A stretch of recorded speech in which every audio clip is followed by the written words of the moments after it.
My videos are supported on Patreon. If you'd like to support, you can check the description, more at the end of the video. Hello everybody, I'm Munbalance, and very rarely do MMOs and PvP modes mix particularly well. But today I'm going to be talking about the new PvP mode added in FF14, since I've been having a lot of fun with it, and I'd like to take the opportunity to explain what makes it work for me particularly, and even though I'm not the best of players, I can genuinely have some good fun with this mode. Now, while MMOs generally lean on the side of having massive groups participate in PvP modes, which is also available in 14, I always found these modes a little dehumanizing, or at very least not intriguing enough to really sink your teeth into.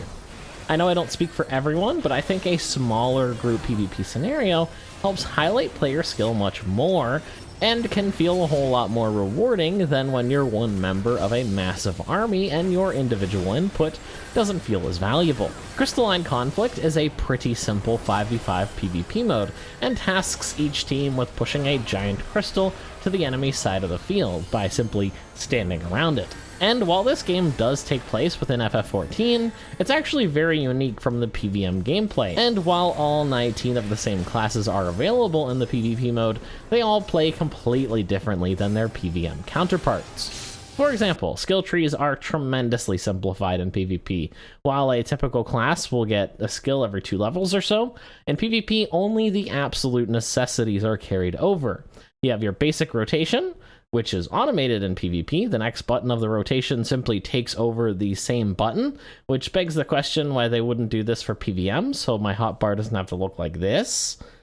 But on top of that, very few abilities are taken over as well, with most classes only having a handful of secondary abilities to use. There's also a list of general abilities that every class gets access to, such as a sprint ability, a decent heal in exchange for MP, a guard ability that reduces most incoming damage by 90% for up to 5 seconds, and a cleansing ability that every 30 seconds you can get all of the debuffs off of you, just kind of to save yourself from getting absolutely stun locked.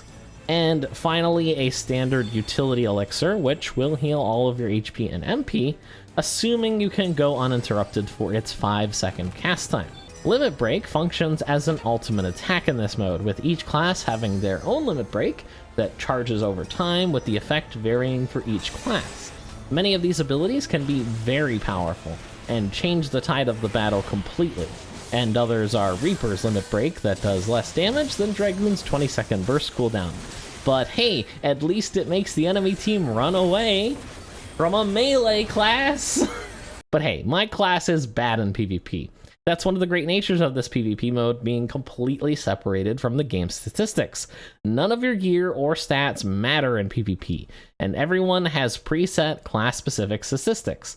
This is great since it essentially allows you to play PvP on anything as long as it is at least level 30. It also means that you don't have any advantage from your gear, and battles are completely dictated by player skill, asterisk, as I feel a good PvP mode should be. But enough talk, let's get into a game. Oh, wait. First, we gotta make a funny portrait. You see, FF14 also added a new portrait feature in this game that basically lets you take a picture of your character, and you can pose and angle the character however you want.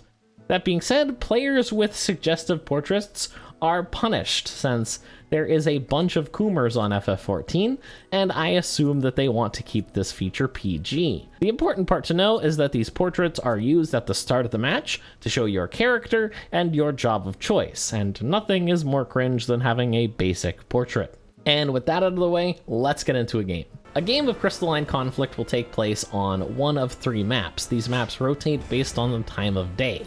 We got the windy one, we got the fire one, and the boring one, which is my favorite. I like the boring one. The layout of the maps are very similar to each other, with each map having a pretty notable gimmick. In the fire map, it starts out calm, but eventually the volcano will erupt and spawn a ton of bombs onto the field. Once they appear, in a few seconds, they will blow up and cause major damage in a cross-shaped AoE around them, essentially turning the entire hallways into danger zones. You'll need to navigate around the orange dangerous marks on the floor, similar to how you would in PvM. Or you could just use your guard ability to hold your ground by reducing damage by 90%. There's also a speed highway on this map, generally out of the way from the objective path, and can be used as both a offensive and defensive option for flanking or escaping, complete with small cubby holes to protect you from potential bomb explosions. Now in the windy map, it's bigger for one, and you got the wind grind rails from Sonic 06 to help you get into the action faster. Otherwise, it's a pretty long run to the middle of the map. This means that reinforcements can come at a moment's notice, and once the crystal is pushed far enough, you get an additional Sonic 06 wind grind rail that basically takes you right into enemy territory for that final push. Additionally, turbulence builds up after a while, and if you're not guarding when it goes off, it'll push you right up into the air, pulling you out of the game for a few moments and giving heavy damage upon your impact back to the ground. Also, tornadoes will spawn after this, and they move around and they do damage and push you back. It's possible to damage boost off of them, but the damage they do is pretty high, so I wouldn't advise it. Also, before you get pushed up by the turbulence, there is chocobo feathers in the air, and these are marked by bright yellow markers on the ground. If you get pulled up into the air while underneath a black chocobo feather, you'll actually get it in the air, and then upon landing, you'll actually get a soft landing and a 30-second buff that will increase your movement speed as well as your recast time. So it's actually really valuable to get it, even if you have to go a little bit out of your way to do so. Now, the last one is the boring map, and this is my favorite since there's way less distractions. There's no chance of being knocked by a bomb on your way to contest the point, or having your guard eaten up by a gust of wind, only to have a black mage go absolutely ham with no defensive abilities left to absorb their fury.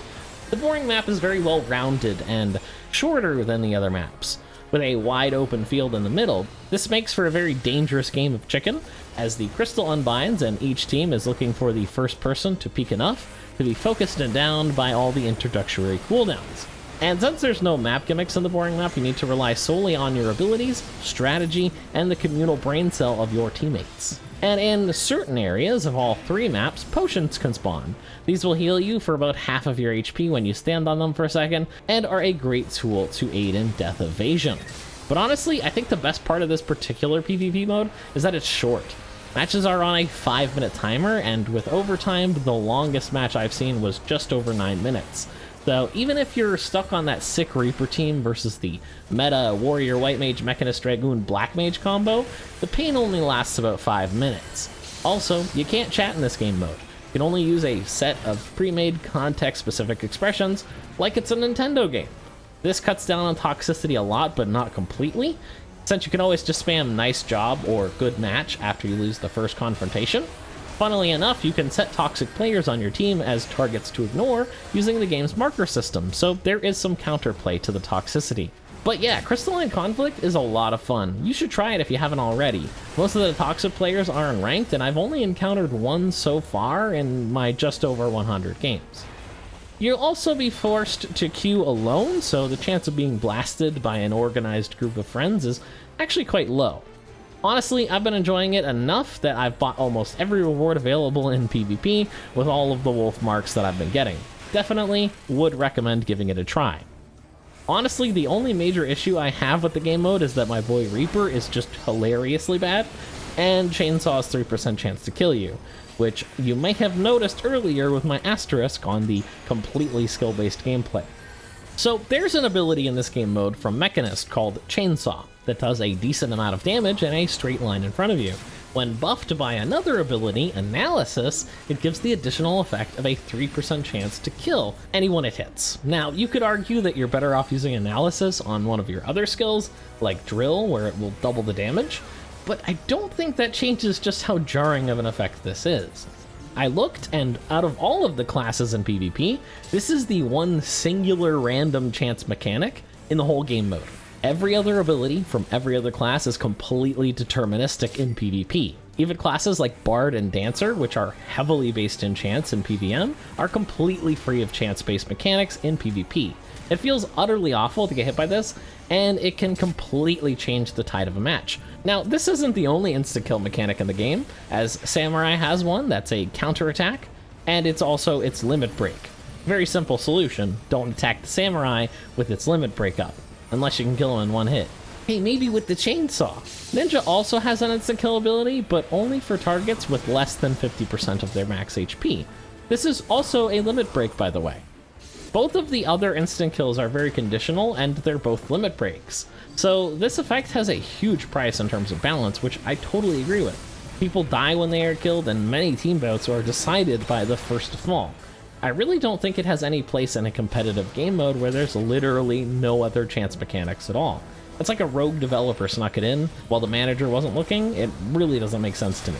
Also, if you want to be mathematical about it, you can use analysis chainsaw every 30 seconds from a relatively safe distance. This means that in a 5-minute game, you'll have had 10 chances to insta-kill someone. Ignoring the fact that the skill is an AoE, and this chance could happen on any one of up to the 5 players you can hit with the skill, that's a 26% chance to instantly kill someone every game, assuming you use the skill on cooldown. There's no counterplay for this either. The instant kill will bypass damage down debuffs, mitigation, and even our trusty guard skill, and is honestly a pretty awful smudge on an otherwise really great game mode.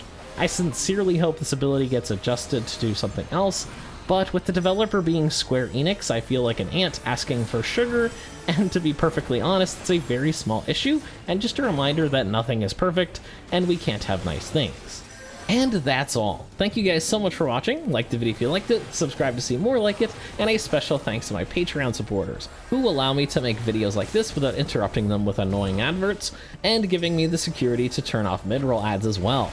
Check the description for links where you can support the channel, but also where you can join my Discord and hang out, or my Twitch channel where you can watch my static prog through Savage every Friday, with other games on Saturday and Sunday. Thanks again for watching, and I'll see you in the next video.